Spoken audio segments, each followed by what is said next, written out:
तर बंधूंनो, एक महत्वाची गोष्ट या ठिकाणी मी थोडक्यात मांडेल की येणारा जो काळ आहे तो अत्यंत बिकट असा काळ आहे. गेले 10 वर्षामध्ये तुम्ही आम्ही पाहिलं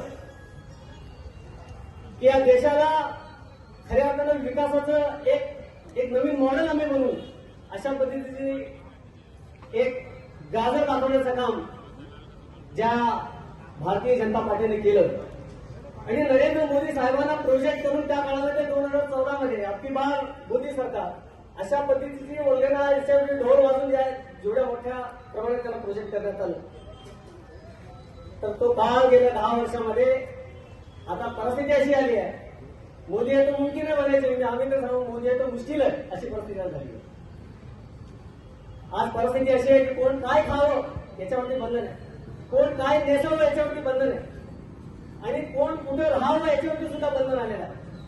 शाहीन बागचे लाखो माझ्या माता भगिनींचे जे मोर्चे होते या सोलापूरमध्ये, एवढ्या महाराष्ट्रामध्ये, एवढ्या देशामध्ये झाले, परंतु त्या आंदोलनाची दखल अख्ख्या जगाने घेतली, परंतु मोदी सरकारने त्याची दखल घेतली नाही आणि उलट शाहीन बागचे जे आंदोलन, शाहीन बागचे जे चळवळ पाहून लगेच रातोरात एक दिवस तो मार्चचा 18 तारीख मला चांगलं आठवतं. मी घरी होतो विजापूर नाक्याच्या इथं आणि अचानक बोला भाई सोलापुर पूरे महाराष्ट्र में सब बंद हो गया, कल से बंद हो गया सब मार्केट, सब अभी कहीं गाड़ियां नहीं, घोड़े नहीं, कुछ नहीं होने वाला. अशी परिस्थिती रातोरात्र जाहीर झालेली कोरोनाची परिस्थिती निर्माण झाली आणि कोरोना आता घराच्या बाहेर पडू नका, सगळे मरणार, सगळे जाणार अशी भीती दाखवण्यात आली. जवळजवळ 1.5 वर्ष तुम्ही आम्ही भीतीच्या संकटावर राहिलो.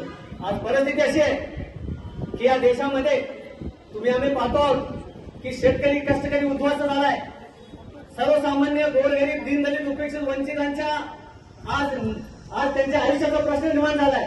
अशा परिस्थितीमध्ये तुम्ही आम्हाला आता एक निर्णय घेण्याची वेळ आलेली आहे.